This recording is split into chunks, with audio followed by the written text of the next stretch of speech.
Episode keempat di musim ketiga kali ini berawal di mana Patrick sangat kelelahan hingga tertidur di kantor CBI akibat mencari petunjuk di kasus Red John. Jane, in there?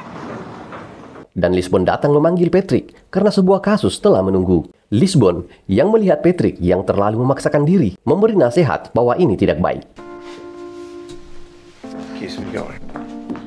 Berlokasi di sebuah motel, tim menemukan sesosok mayat. Dan dari agen Cho diketahui bahwa bukti forensik meyakini bahwa korban sudah dalam posisi terlentang saat 8-10 peluru ditembakkan di kepalanya. Dan ada 2 tamu hotel yang mendengar tembakan di jam 1 pagi. Namun ada yang aneh karena tidak ada indikasi korban melindungi kepalanya di saat penembakan. Forensics recovered the casings, 9mm. Dan forensik telah mengambil beberapa bukti, yaitu puntung rokok dan serat merah yang berada di sekitar mayat korban. Diketahui serat merah dan mengapa korban tidak melindungi kepalanya adalah petunjuk penting. Patrick yang melihat dan memperhatikan korban mengeluh pada Lisbon, karena Lisbon membangunkan Patrick karena korban ini. Ya, Patrick yakin bahwa korban seorang sosiopat, dan itu dibenarkan oleh agen Cho, yang menjelaskan bahwa korban bernama Henry Dahl, yang baru 2 hari menerima pengampunan penuh atas dakwaan bersalah 9 tahun yang lalu dalam kasus pemerkosaan dan pembunuhan Jenny Winter. Diketahui Henry melakukan pra-peradilan dengan bukti tes DNA, dan itu yang membuat Henry dinyatakan tidak bersalah dalam kasus itu. Namun Patrick tetap ingin pergi karena tidak mau peduli siapa yang telah membunuh seorang sosiopat.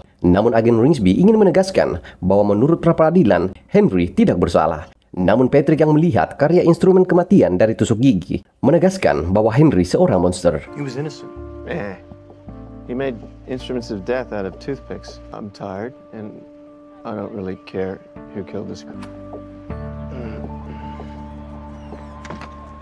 Namun di luar, Patrick ditemui Karen, seorang reporter yang ingin membuat berita dengan narasi yang unik, yaitu Karen ingin agar pembunuh Henry tidak perlu dicari karena dia telah membunuh orang yang pantas mati. Namun karena pertanyaan menyebabnya tidak membuahkan hasil dari Patrick, dia merasa sedikit kecewa. Namun di saat dia melihat Patrick yang melanjutkan tidurnya, dia merekam itu dan menjadikannya berita utama. Dan inilah The Mentalist.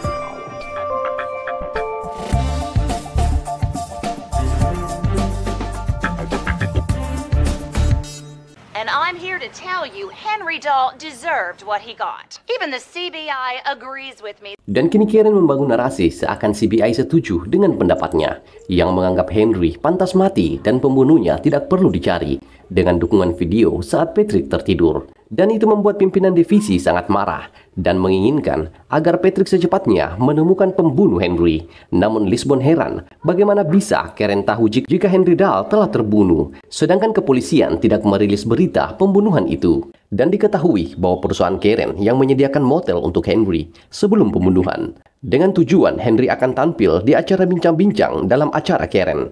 Juga diketahui bahwa sebelum Karen menjadi pembawa acara, Karen adalah seorang jaksa penuntut yang memiliki karir tak pernah kalah. Dan Henry adalah salah satu orang yang dituntut oleh Karen. Dan itu membuat pertanyaan mengapa Henry ingin tampil di acara orang yang menuntutnya. Dan mengapa Karen ingin mengundang Henry di acaranya. Oleh karena itu, agen Lisbon dan Patrick akan menemui Karen. Dan Lisbon meminta agar agen Cho dan Ringsby mencari petunjuk di rumah Henry yang diketahui berada di daerah Lodi. Did Dahl have a local residence? A halfway house in Lodi. Hey, what's the matter? Oh, I had a lunch appointment. Dan juga di episode ini, kita diperlihatkan bahwa hubungan antara agen Van Pelt dengan Crying sudah mulai mendekat, membuat agen Ringsby sedikit cemburu. It's okay. We'll stop for big gulps. Singkat cerita, agen Lisbon dan Patrick mendatangi Karen yang bersiap melakukan acara bincang-bincangnya. Hi, I'm Agent Lisbon. Dan Lisbon menyampaikan maksud kedatangannya.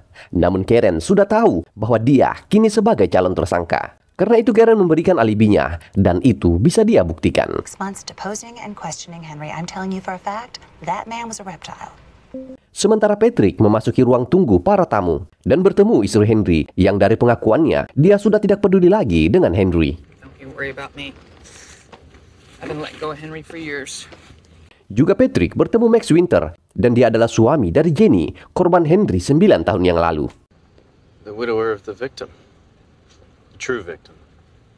Patrick yang membaca gerak dan postur Max menemukan bahwa Max tidak menunjukkan perasaan duka ataupun dendam. Namun posisi duduk Max yang berada di pojok menunjukkan bahwa dia perlu mengontrol ruangan. Dan untuk kebanyakan orang, itu akan meningkatkan ketegangan. Namun Patrick yang memperhatikan nafas Max yang teratur menunjukkan tidak adanya ketegangan pada Max. Dan Patrick ingin tahu rahasia Max. Anger is unhelpful and unproductive. Dan Max menjelaskan bahwa itu adalah rekonsiliasi. So I forgive Henry.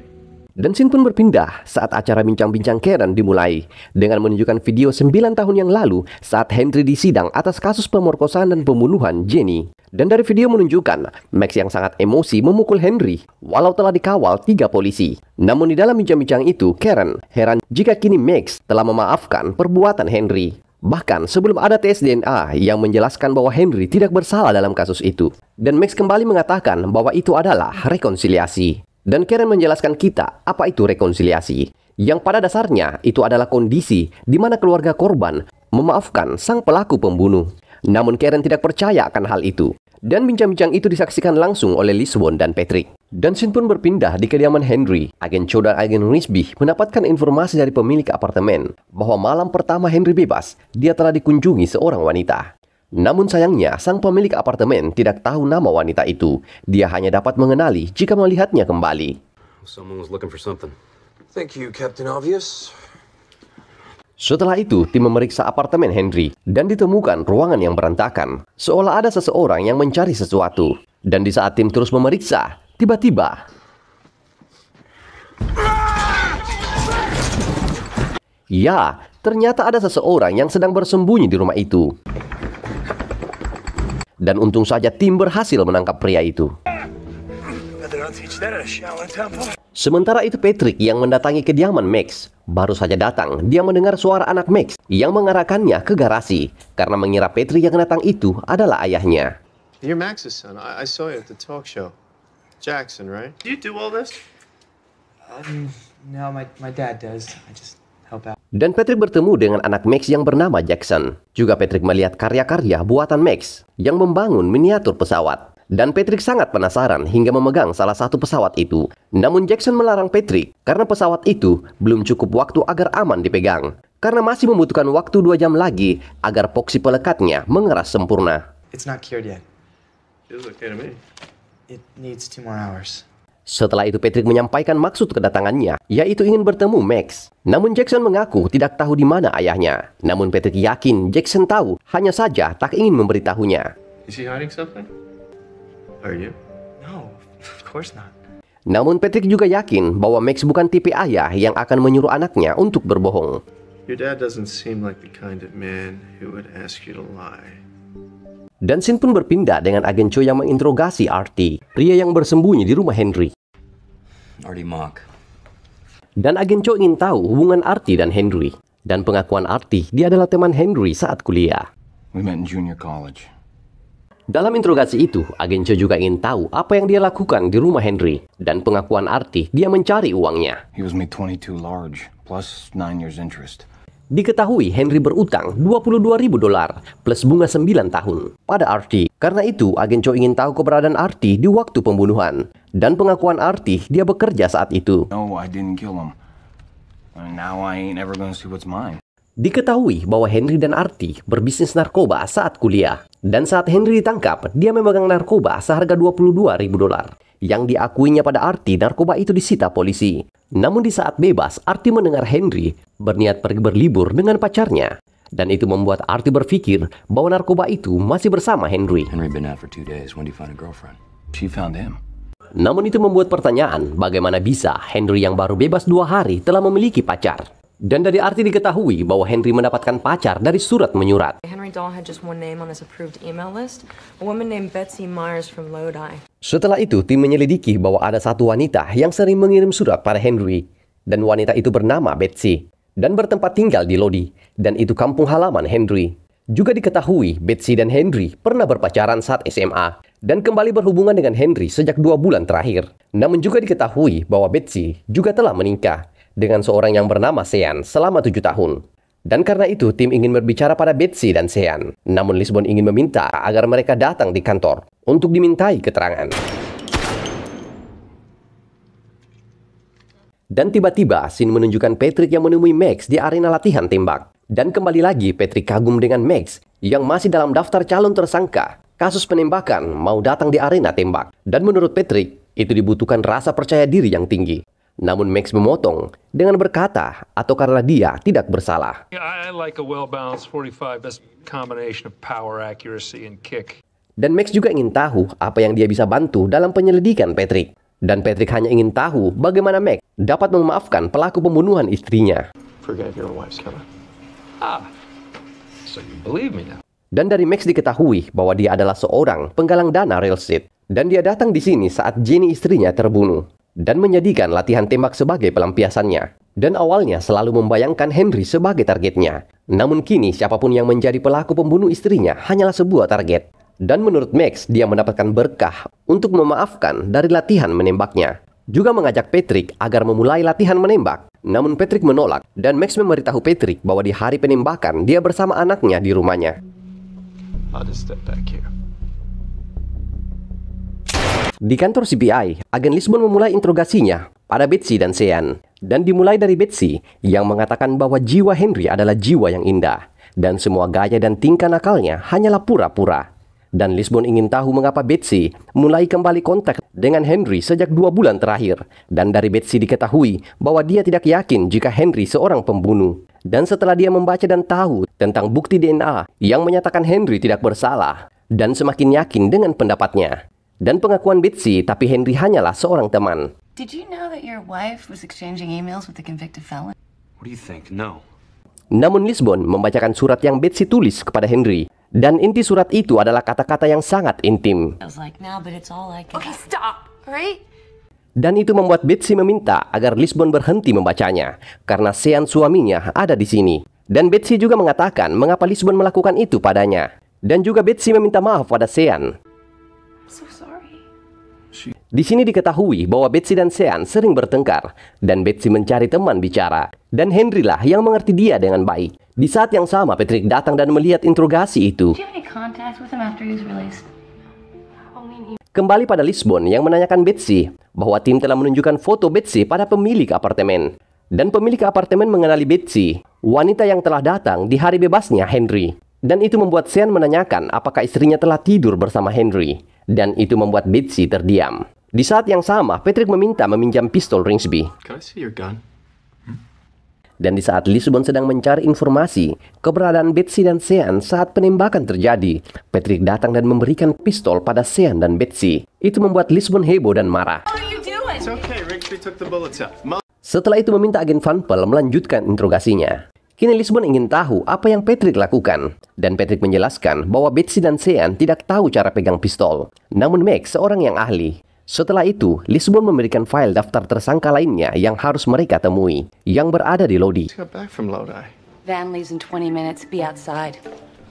Namun di luar, kembali lagi Patrick ditemui oleh Karen, yang meminta Patrick untuk tampil di acaranya. Namun Patrick tidak mau, dan beralasan tidak memiliki kuasa untuk itu.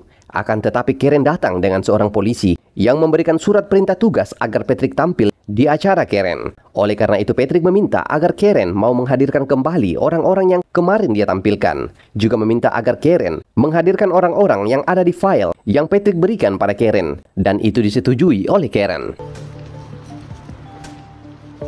Di saat yang sama Lisbon datang dan memberikan tatapan tajam pada Patrick. Sembari berpikir apalagi yang Patrick lakukan. Beats driving back to Lodi.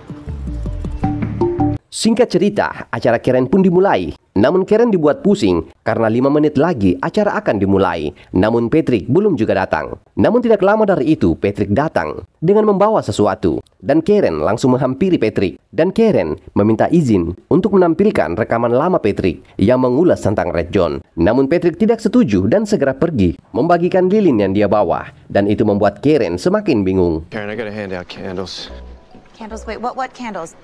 Dan Patrick membagikan 1 lilin kepada setiap orang yang berada di acara itu. Setelah itu acara pun mulai. Everybody must have one. Okay, I did these. Thank you.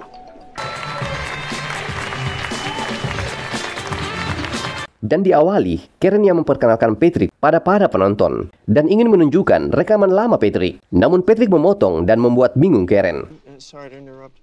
You wanted to tell me something about the lineup. I forget the lineup. Did you tell me? The lineup, I forget. Let me remind you. Ladies and gentlemen, it is time to unmask the shooter. Namun Karen ingin kembali menguasai panggung dengan kembali menegaskan bahwa Patrick adalah tamu dan ini adalah acaranya. Namun Patrick kembali memotong dan menanyakan acara siapa ini dengan menunjukkan surat perintah dari kepolisian. Namun Karen masih ingin membela diri dengan mengatakan, apakah Patrick ingin menjadi orang yang memanfaatkan keadaan? Namun Patrick dengan lantang mengungkapkan bahwa Karen adalah orang yang memanfaatkan para keluarga korban yang beralasan mendukung keluarga, tapi seakan seperti burung bangkai yang memakan penderitaan orang lain. Dan itu didukung oleh banyak orang. Dengan terpaksa, Karen memberikan panggung ini untuk Patrick. Dengan terpaksa, Karen memberikan panggung ini untuk Patrick menjadi cenayang. Namun Patrick mengatakan tidak ada yang namanya cenayang. Namun dia akan senang hati untuk menunjukkan demonstrasi bagaimana cenayang melakukannya. Dan Patrick memulai dengan mengatakan penembak Henry berada di ruangan ini. Henry Dahl's killer is sitting in this room right now. Dan roh Henry akan menunjukkan siapa penembaknya dengan menyalakan lilin yang dipegang oleh sang pelaku. Dan juga memperkenalkan pada penonton tim CBI yang akan menangkap sang pelaku. Heavily armed, cute as a button, Agent Teresa Lisbon. Dan tibalah waktu di mana semua menunggu lilin siapa yang akan menyala. Wait for Henry Dahl to reveal his shooter. Dan tiba-tiba lilin Jackson yang menyala. Jackson Winter. Dan itu membuat Jackson bingung dan membantah bahwa dia pelakunya. Dan Patrick menjelaskan bahwa dia telah menanyakan pada pemilik lapangan tembak bahwa Jackson suka memakai senjata kaliber 9mm untuk latihan tembaknya. Dan itu sama dengan senjata pelaku penembakan Henry. Dan serat merah yang ditemukan di lokasi kejadian telah dicocokkan dengan karpet lapangan tembak. Dan itu membuat Max ingin Patrick berhenti melakukan itu. Karena apa yang dilakukan Patrick bisa merusak hidup Jackson. Namun ini kata Patrick. Don't let me. Dan karena itu, Max mengaku bahwa dialah penembak Henry. Dan Karen menduga bahwa Max hanya ingin melindungi anaknya. Namun Patrick mengatakan bahwa Max tidak berbohong, karena Jackson sendiri yang memberitahu Patrick. Dan itu membuat Jackson bingung karena tidak mengatakan apapun pada Patrick. Namun Patrick menjelaskan bahwa lem epoksi yang membutuhkan waktu 12 jam. Dan itu menunjukkan bahwa Jackson mendengar ayahnya keluar di tengah malam. Karena itu dia bangun dan menggantikan ayahnya untuk bekerja. Dengan bermaksud melindungi ayahnya. Dan itu sebabnya Jackson tahu bahwa pesawat itu memerlukan waktu 2 jam lagi. Namun Max tidak ingin ini berlanjut lagi. Oleh karena itu, Max mengaku bahwa dialah penembaknya. Dan dia bisa membuktikan itu. Singkat cerita, Max diinterogasi dengan Max didampingi pengacaranya. Dan Max membawa bukti senjata pembunuhan Henry. Agen Cho ingin tahu kapan dan bagaimana Max bisa memiliki senjata. Dan diketahui bahwa Max telah membeli senjata 8 tahun yang lalu. Sedangkan Henry dijatuhi hukuman seumur hidup. Tidak ada yang tahu bahwa Henry akan dibebaskan. Namun Max tersenyum dan mengatakan dia tahu bahwa Henry akan dibebaskan karena dialah yang membebaskannya. Diketahui Max membeli lahan di area pantai sampai membeli area yang dimanfaatkan sebagai penyimpanan barang bukti. Dan walaupun itu butuh waktu lama, dia berhasil menukar bukti DNA Henry dan itu yang membuat Henry dibebaskan. Di interogasi itu disaksikan oleh Lisbon dan Patrick. Dan Lisbon ingin tahu bagaimana Patrick bisa tahu jika Max pelakunya. Dan Patrick menjelaskan bahwa Max adalah pria dengan kesabaran tak terbatas dan penyimpan dendam yang baik. Dan pembunuh istrinya harus terbunuh di tangannya. Karena itu agen Cho ingin menutup kasus dengan Max sebagai tersangka pembunuhan Henry. Namun Max mengaku tidak membunuh Henry. Dia hanya menembak Henry saat Henry sudah tewas. Dan dia yakin itu karena sudah menemukan Henry dengan luka besar di kepalanya. Dan agen Cho ingin tahu jika Henry sudah mati, mengapa Max ingin lagi menembak 9 kali di kepala Henry. Dan ini jawaban Max. Because he murdered my wife. Dan itu membuat Patrick mengatakan, He's telling the truth. Setelah itu tim kembali memeriksa hasil forensik bahwa karena kepala Henry nyaris tak bersisa, namun hanya ditemukan sedikit darah, bisa saja terjadi setelah Henry mati. Namun Patrick yang berpikir tiba-tiba mengatakan, Let's go pick up the actual killer, shall we? Dan juga mengatakan bahwa kejahatan penembakan memang rencana Max. Namun pukulan di kepala Henry adalah kejahatan nafsu yang memerlukan banyak sekali emosi. Itu membuat tim sadar bahwa bisa jadi Sean telah berbohong jika tidak tahu istrinya selingkuh. Dan diketahui alibi Sean dan Betsy pada waktu penembakan telah dikonfirmasi. Namun jika kematian Henry sebelum penembakan, maka Sean tidak memiliki alibi. Dan oleh karena itu tim bergegas menemui Sean. dan tim menemukan sinyal ponselnya berakhir di sebuah jembatan.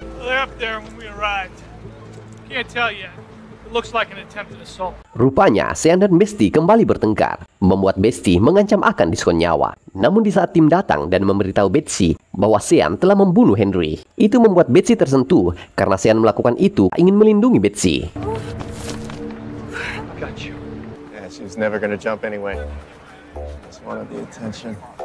Setelah drama itu, Sean mengaku bahwa dia telah tahu bahwa istrinya kembali berhubungan dengan Henry. Dan di malam itu, dia mendatangi Henry dan memohon agar Henry jangan lagi menemui istrinya. Sampai Sean ingin memberikan uang pada Henry untuk itu. Namun Henry menolak itu. Dan juga memberitahu Sean bahwa dia akan membunuh Betsy seperti korbannya dahulu. Dan di saat Henry berbalik mencari rokoknya, Sean langsung memukul kepala Henry. Oleh karena itu, Sean harus dibawa ke kantor CBI. Namun Patrick langsung menemui pimpinan divisi dan menanyakan kasus pembunuhan Henry, yang karena ada 2 tersangka yang sulit diketahui siapa yang telah membunuh Henry. Karena itu pasti banyak memakan persidangan dan anggaran. Oleh karena itu Patrick meminta agar kasus Henry dijadikan kasus cacat hukum dan membebaskan semua tersangka. Dan itu dianggap masuk akal oleh pimpinan divisi. Setelah itu Max datang menemui Patrick dan memberitahu bahwa seseorang yang memiliki pengaruh kuat di dalam kejaksaan telah membatalkan kasus kematian Henry. Oleh karena itu Max datang dan memberikan Patrick sebuah hadiah. Dan saat Patrick membuka, ternyata itu adalah sebuah senjata. Dan scene ini menutup episode kita kali ini. Dan kita jumpa lagi di next episode.